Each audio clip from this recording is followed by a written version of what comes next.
Hello à tous, j'espère que vous allez bien. Je vous retrouve aujourd'hui parce que, pour vous faire tout simplement mon podcast sur la MSP en pédiatrie. Pour celles qui me suivent sur Instagram, j'ai en fait arrêté mon compte Instagram Little Miss AP, je l'ai mis en stand-by et j'ai redirigé sur mon compte perso. Donc je fais un petit topo en début de vidéo là, comme ça vous saurez un petit peu pareil pour l'avenir de la chaîne YouTube. Peut-être qu'il y aura d'autres vidéos sur la chaîne YouTube, mais en tout cas je ne les promets pas du tout parce que ça va vraiment dépendre de mes envies. J'ai envie de les faire avec envie et j'ai pas envie de me forcer. Donc je vous fais cette vidéo là sur la MSP parce qu'elle était vraiment demandée et que je pense elle est très importante pour certaines personnes et elle m'aurait bien aidé le jour où j'ai passé ma MSP. Mais ensuite ce sera vraiment des vidéos beaucoup moins calculées en fait et je les ferai de manière spontanée quand j'aurai envie d'en faire.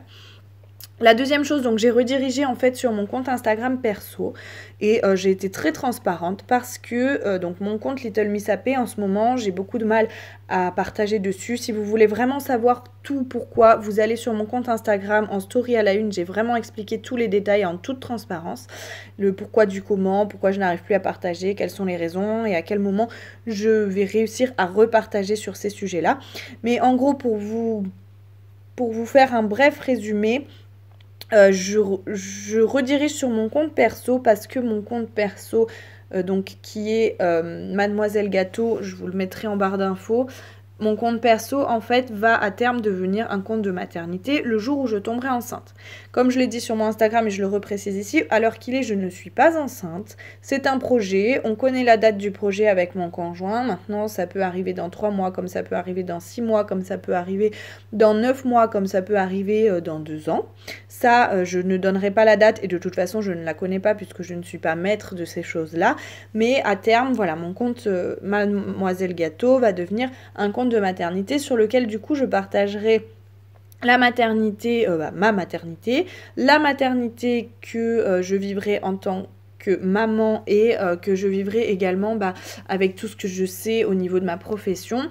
Et du coup, à ce moment-là, je repartagerai des choses que j'ai appris en cours, que j'ai appris sur le terrain et que j'ai appris de ma propre expérience de maman. Et du coup, je referai des posts plus précis qui pourront à ce moment-là vous aider pour votre formation. Mais je le redis, c'est pas d'actualité aujourd'hui même. La deuxième chose, avant de commencer cette vidéo, et je suis désolée du coup parce que l'introduction sera un peu longue, mais au moins vous savez tout. Si vous tombez sur la chaîne, vous savez un petit peu ce qu'il en est.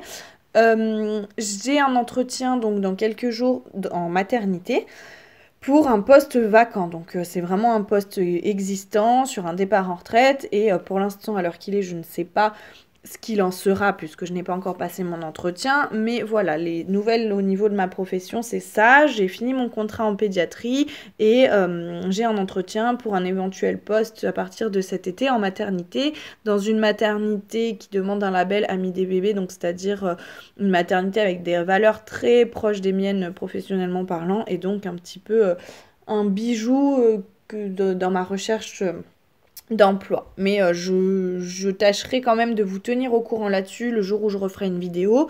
Et surtout, n'hésitez pas donc à me suivre sur mon Instagram perso, sur lequel, là, clairement, je dirai si oui ou non je suis prise, quand est-ce que je commence et tous les détails de ce nouveau poste. Soit, l'introduction est terminée, je suis désolée, elle a duré un petit moment. Donc, aujourd'hui, je vous retrouve pour vous parler mot pour mot et heure par heure de ma MSP en pédiatrie. Donc la mise en situation professionnelle, pour toutes celles qui ne le savent pas, j'ai fait une vidéo dessus où j'explique vraiment ce que c'est, en quoi ça consiste, comment s'y préparer au mieux, etc. Donc dans cette vidéo, je vais juste en fait vous raconter comment s'est déroulée la mienne. Je ne vais pas vous donner des astuces, etc. puisque tout ça, ça a été fait dans mon autre vidéo que je vous invite à aller voir.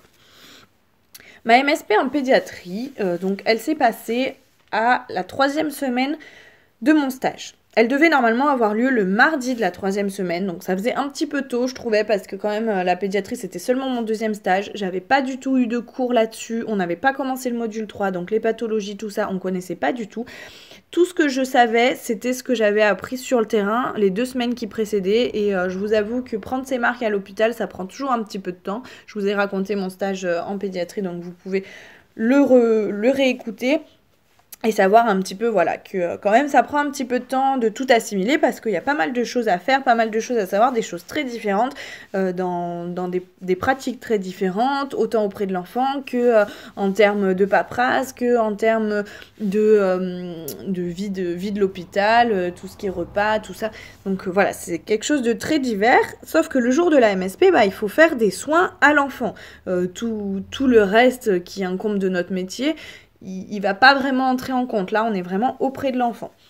Sauf que moi, pendant ces 2 semaines de stage, j'ai été auprès de l'enfant, bah voilà, quand on faisait notre tour le matin ou en répondant aux sonnettes, mais c'est vrai que en hospitalier, des fois, on n'a pas forcément le temps de passer beaucoup de temps avec l'enfant et des fois, il n'y a pas forcément nécessité d'y passer beaucoup de temps. Donc, du coup, c'est difficile de vraiment apprendre les soins et les appliquer, etc. Donc, on était à la semaine 3. Le mardi, et j'étais en grosse panique. J'en ai fait toute une histoire de cette MSP. On était 2 à la passer ce jour-là, donc 2 filles de ma classe. On était les premières à passer les toutes premières MSP de la formation.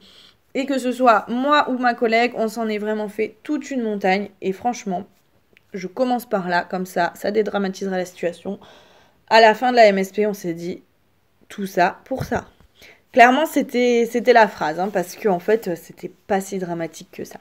Donc, en gros, pour vous raconter, donc, ma formatrice venait le mardi matin. Le lundi, je prépare mes démarches de soins. Petit hic, on n'avait pas beaucoup d'enfants dans le service, mais bon, on arrive à se dépatouiller et à en avoir 2 chacune. À cette MSP-là, il fallait qu'on choisisse 2 enfants chacune et qu'on prépare 2 démarches de soins. Donc, j'avais mes 2 enfants, tout était prêt. Mes démarches de soins étaient faites. Je suis venue un petit peu plus tôt quand même le matin pour pouvoir peaufiner tout ça, pour avoir toutes les données du jour. Mais en tout cas, mes démarches de soins étaient relativement bien rodées. Sauf que il neigeait. Et habitant dans les montagnes, ma formatrice n'a pas pu venir parce que du coup, il y avait trop de neige sur les routes, c'était trop dangereux. Sauf qu'on l'a su à 8h et notre MSP était à 8h30. Donc du coup, on avait bien stressé pour rien. En tout cas, on s'était bien mis en condition. Et l'auxiliaire avec qui on était ce jour-là, elle nous a dit, écoutez, votre formatrice n'est pas venue, mais de toute façon, elle va venir tôt ou tard. Donc vous deviez passer votre MSP, vous allez faire les soins comme si vous passiez votre MSP. Donc du coup, j'ai été faire mes soins, etc. Comme en MSP, donc c'est-à-dire plus que comme à mon habitude de stagiaire, parce que quand en tant que stagiaire, c'est vrai que j'étais très souvent secondée tout le temps par l'auxiliaire et tout. Là, clairement, elle m'a laissé tout faire de A à Z sans rien dire, et ensuite elle m'a dit ce qui allait, ce qui n'allait pas. Donc ça, c'était quand même relativement chouette, même si sur le coup, on n'a pas trop apprécié d'avoir stressé pour rien et tout ça. Finalement, ça nous a vraiment permis de réajuster. Et notre formatrice est venue, donc 2 jours après, le jeudi. Sauf que quand notre formatrice est venue, la veille, il y avait 2 enfants dans le service. Et ça faisait 1 enfant chacune. Enfin, il y avait 3 enfants dans le service, sauf que sur les 3, il y avait une adolescente qui avait des problèmes psychiques. Et donc, du coup, on n'était pas autorisé à passer une MSP sur des cas comme ça. Et ensuite, il y avait 2 autres enfants. En plus, les 2 autres enfants étaient sortants. Donc, ils allaient très bien. Il n'y avait plus vraiment de soins à faire. Et nous, on était censés en choisir 2. Donc, on a quand même pris chacune un des 2 enfants. On se les est répartis. Et puis, on a fait quand même nos démarches de soins sur ces enfants-là. Alors, moi, j'avais de la chance parce que l'enfant que j'avais, il était déjà là la veille. Donc, du coup, j'avais déjà fait ma démarche de soins. Il fallait juste, en fait, que je la réajuste avec les données du jour. Et ensuite, du coup, on a quand même rappelé l'hôpital la veille pour savoir s'il n'y avait pas eu des entrées, des choses comme ça, mais rien du tout. Donc du coup, on est resté sur 1 enfant chacune et on s'est dit, on verra bien comment ça se passe et comment la formatrice le prendra. Donc, la formatrice est arrivée, alors toujours aussi stressée, hein, et elle a bien pris le fait qu'on n'ait qu'un enfant chacune. Elle a dit, de toute façon, c'est comme ça, hein, on va pas les inventer s'il n'y a pas d'autres enfants. Il n'y a pas de souci. Donc bon, ça nous a un petit peu quand même enlevé d'un poids. Ça nous permettait de faire une seule démarche de soins. Après, on pouvait quand même lui prouver que le jour où elle devait venir avant, on avait quand même préparé 2 démarches de soins. On avait quand même bien fait les choses. Mais voilà, ce jour-là, c'était pas possible. Donc on n'avait qu'une démarche de soins chacune. Moi, je suis passée sur un enfant qui avait une bronchiolite, mais qui était sortant. Donc, il était en fin d'hospitalisation. Alors, il n'était pas guéri de sa bronchiolite, mais en tout cas, ça allait beaucoup mieux. Ses constantes étaient bonnes et il pouvait rentrer chez lui avec un traitement à domicile. Donc, pour vous faire le topo, et pour que ça vous donne un petit peu des astuces pour faire votre MSP. Avant que ma formatrice arrive, j'ai préparé mon chariot sur lequel vraiment j'avais tout mis pour rien oublier. Donc j'avais un haricot pour jeter tout ce qui était sale, j'avais des gants, j'avais tout le matériel nécessaire pour le petit ménage, le matériel nécessaire aux soins que j'avais à faire sur l'enfant, thermomètre, etc. Des draps s'il fallait changer les draps. Enfin bref, j'avais vraiment préparé mon chariot à l'avance avec tout dessus. Ça, c'est hyper important à faire et ça peut vraiment vous aider parce que rien qu'en ayant déjà tout de prêt correctement sur le chariot, du coup, ça vous permettra de rien oublier une fois dans la chambre. Vous aurez juste à regarder votre chariot et ça vous rappellera ce qu'il faut que vous fassiez dans la chambre. J'avais aussi quand même un petit peu prévenu la maman en lui disant, écoutez, voilà, donc c'est l'évaluation, la maman le savait, elle savait qu'on était hyper stressés et du coup elle a été géniale, elle a été super coopérante, elle avait changé l'enfant juste avant pour pas que j'aie à le faire, pour que j'ai simplement les soins hospitaliers en rapport avec la pathologie à faire et rien de plus. Donc c'était hyper cool. La maman en fait elle avait un métier qui, alors je donne pas trop d'infos, un secret professionnel, mais elle avait un métier dans lequel elle était habituée en fait à être évaluée, donc elle savait un petit peu ce que ça représentait et du coup elle a été super cool. L'enfant donc que j'avais choisi avec une bronchiolite, c'est-à-dire du coup il était contagieux. Donc il fallait vraiment que je m'habille et que je m'équipe avec les précautions complémentaires. Et puis pareil, il fallait que je demande à ma formatrice de s'équiper. Donc forcément, hein, elle m'a posé des questions. Qu'est-ce que je dois mettre? Pourquoi est-ce que je mets tout ça? Pourquoi dans une autre situation, j'aurais pas mis tout ça? Donc il fallait expliquer que si c'était une pathologie avec transmission au contact ou si c'était une pathologie avec transmission respiratoire. Et ensuite, je suis rentrée dans la chambre. Ma formatrice s'est mise dans un petit coin avec l'auxiliaire et en fait, elle discutait avec la maman de la pluie, du beau temps, de la neige, tout ça. Enfin, la maman, elle a été vraiment super cool. Elle a essayé vraiment de décontracter la situation et tout, donc c'était vraiment chouette. Et donc de là, moi, j'ai commencé mon soin. Donc mon petit, c'était un enfant, pour pas donner toujours trop d'infos, hein, toujours pareil, il avait entre 8 mois et 14 mois, pour vous donner une idée. Et donc du coup, c'était un bambin. Il se déplaçait pas tout seul. Et la maman m'a beaucoup aidée dans les soins, mais ça, après, c'est comme ça que ça se déroule en pédiatrie. Hein. On n'a rien exagéré. Quand vous travaillez en pédiatrie, les parents sont présents, donc ils vous aident beaucoup dans la réalisation des soins.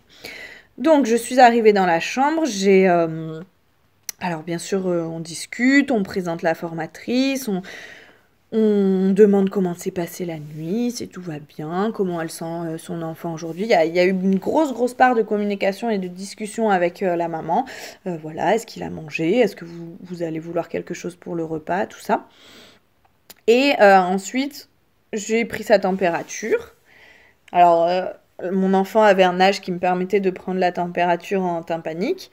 Donc j'ai pris la température dans l'oreille. Bien sûr, on pense toujours... avant tout ça, bien sûr, je me suis lavé les mains, etc. C'est vrai que je vous redis pas mot pour mot exactement à quel moment je me suis lavé les mains, mais en tout cas, c'est des choses vraiment auxquelles il faut penser. On pense bien à changer le cache et à le jeter à la poubelle quand on prend la température. Ensuite, j'ai pesé l'enfant, donc c'était une pesée sur la balance bébé. Je protège bien ma balance pour pas que ce soit froid au contact de l'enfant. Je pèse l'enfant. Alors nous, on pratique comme ça. Après, chacun pratique comme il veut. Je pèse l'enfant en couche et ensuite je pèse la couche et je la soustrais pour éviter un inconfort à l'enfant. J'ai vérifié quand même la tubulure de la perf, si elle n'était pas coudée, si le point de ponction n'était pas rouge, si le pansement était bon, tout ça.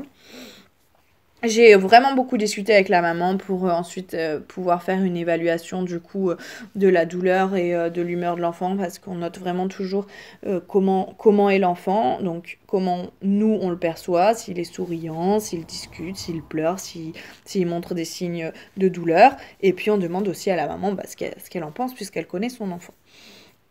Ensuite, donc de là, au niveau de mes soins à l'enfant, c'était tout. C'était fait. C'était vraiment pas plus compliqué que ça. J'ai pas eu besoin d'inventer d'autres soins plus complexes. C'était assez... en fait, c'était clairement les soins qu'on fait... je veux dire, j'allais pas inventer plus de soins. L'enfant était sortant, il allait bien, on n'avait plus de saturation à prendre, on n'avait plus de pouls à prendre. Il me restait plus qu'une pesée et une température à faire. L'enfant sortait 2 heures après. Donc, j'ai pas inventé de soins. J'ai fait vraiment ce qu'il y avait à faire ce jour-là sur cet enfant. C'est comme ça... c'est comme ça quand on priorise les besoins. Voilà, on va pas rajouter d'autres besoins puisque ça voudrait dire qu'on ne sait pas les prioriser si on rajoute d'autres soins. De là, donc la maman a donné à manger à son enfant, donc elle l'avait sur les genoux, elle lui donnait sa compote, et pendant ce temps-là, moi, pendant ce temps-là, j'ai fait le petit ménage de la chambre. Donc, c'est-à-dire que j'ai nettoyé le plan à langer, la tablette sur laquelle il mange, et j'ai refait le lit. Sauf qu'il sortait 2 heures après. Donc, je n'ai pas changé complètement les draps, j'ai juste retiré les draps bien pour qu'ils soient bien. J'ai bien demandé à la maman si elle avait besoin de quoi que ce soit, etc. Toujours vraiment dans le dialogue, poli, on souhaite une bonne journée, on demande toujours aux parents s'ils ont besoin de quelque chose, s'ils veulent nous parler de quelque chose ou autre. Avant de sortir de la chambre, j'ai désinfecté mon chariot, puisque du coup j'étais sur une pathologie infectieuse et qui se transmet. Donc j'ai désinfecté mon chariot avant de sortir de la chambre. Et ensuite, je suis sortie avec mon chariot, mes affaires, j'avais bien jeté mes gants. Après ça, donc je suis allée faire les transmissions à l'oral à mon infirmière et j'ai fait les transmissions à l'écrit sur l'ordinateur. Et puis c'était tout. J'ai rangé mon matériel et voilà. C'était fini. C'est ça qui est assez fou, c'est que je me suis dit, bon, bah j'espère que ça va passer. Pour vous donner une idée, c'est pareil. Ma collègue qui était avec moi, elle a fait une pesée, elle a pris une température et elle a fait une évaluation de la douleur et elle a vérifié une cicatrice.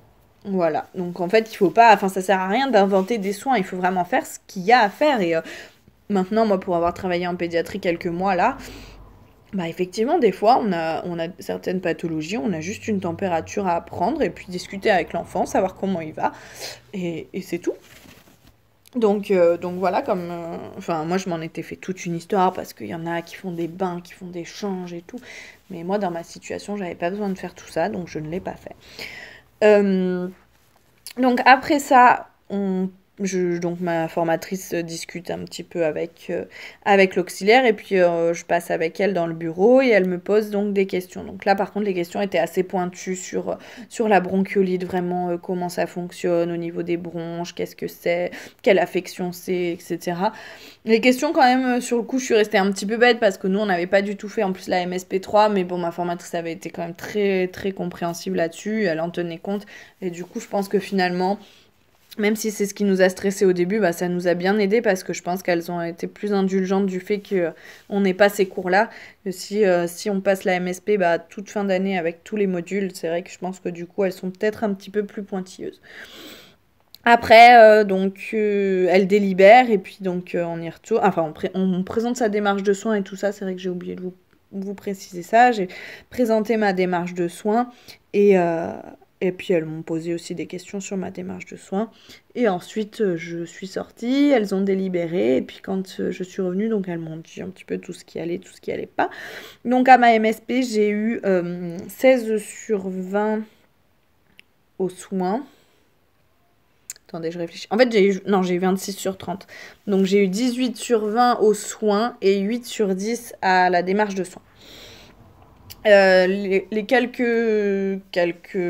reproches dont je peux vous faire part qui pourront vous aider, c'est alors l'économat de matériel, c'est-à-dire que j'ai utilisé trop de gants alors que j'aurais pas dû en changer autant. C'est vrai que j'étais un peu stressée au niveau de l'hygiène parce que je sais que ça fait partie des fautes éliminatoires et du coup j'ai utilisé trop de gants donc ça m'a été un petit peu reproché. Je crois que c'était tout. Et dans la démarche de soins, il manquait peut-être une ou deux petites infos, mais c'était vraiment très sommaire. Franchement, sur mon stage, ma MSP en pédiatrie, j'ai pas eu de grosses fautes qui m'ont été reprochées. Il y a juste eu voilà, cette petite histoire d'économat de matériel. Sinon, niveau transmission, tout était ok. Niveau hygiène, tout était ok. Et donc, les soins qui ont été comptabilisés, parce que du coup, il faut 3 soins pour pouvoir évaluer une MSP. Elle m'a compté la prise de température, la prise de poids et la désinfection du chariot. À notre grande surprise, ma collègue, c'était pareil. Donc, ça fait partie, visiblement, en tout cas pour mes formatrices, d'un soin évalué. La désinfection du chariot. Voilà. Donc, tout ça pour vous dire que bah, c'est pas si sorcier que ça. Ça se fait. Faut pas se prendre la tête, en fait. C'est naturellement et simplement les soins que vous faites tous les jours.